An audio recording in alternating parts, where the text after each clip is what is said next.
मु जयंती Sahu secretary of भाषा voluntary agency for social action.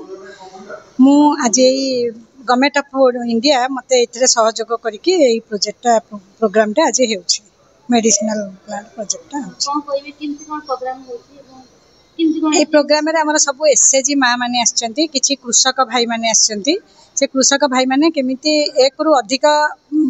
Medicine गछ लगेबे औषधीय गछ सेथि पे आज हमर तालीम केंद्र दिया होछि। आमे मध्य निजे अनुसंधान करछन देखिथिन अब ओट्री परिसर रे आपण निजे मध्य विभिन्न कृषक को डाकी निजे मध्य बुझौतले इंटरव्यू मध्य करोतले एबे वर्तमान एठी जो ये करोचंती माने एठी कोन पे आपण गले से आपण अभिप्राय आमे एमिति जन जन को केते बुल्ली करूँ तेणु गोटे अवेयरनेस प्रोग्राम कले सेठी आम 60-70 पार्टिसिपेंट को डाकी देले हमको सुविधा हम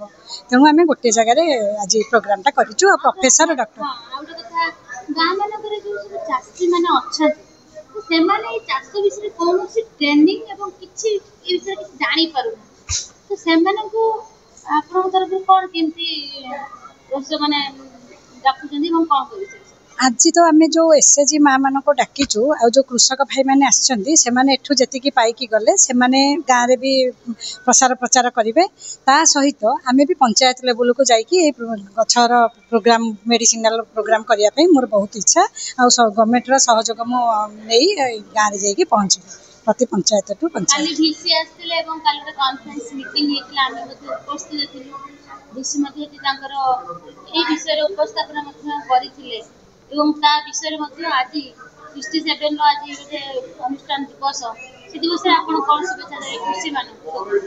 कृषक भाई माने तो एबे बहुत मन देलेनी कृषि पई आगुरु कृषि करिवा पई सेमानकर अनिच्छा माने रहउतिला एबे प्रत्येक जगह रे प्राय से माने घर करि दउछंती कृषि पई सेमानकर मन बळौ नथिले किंतु एबे प्राय कृषक माने कृषि आडु को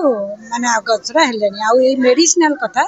एलोपैथी के ऊपर लोकमानकर आ आग्रह कमी की सेमाने बताना आयुर्वेदिक के ऊपर बेसी आग्रह देउछंती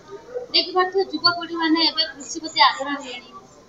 विशेष इंजीनियर छात्र माने छात्र छात्री माने घर ऊपर हमें पाठ पढ़ी दिन चाकरी करी माने दिन चाष करी कि सेटर से मन युवक माने एते उत्साहित होचंदी युवक माने आपण कोन प्रेरणा देबा आज दिन युवक मान को मु एतिकी कहिबी से माने आगे आसंतु जणे आगे पाठ साठ पढु नथिले चाष करूथिले एबे से माने शिक्षित होई कि जो चाष करूसंदी निश्चय उन्नत मानर हबो मु तांको वेलकम करूची साधुवाद जनाउची से माने आउरी आगो को जानतु निश्चय सफल हेबे।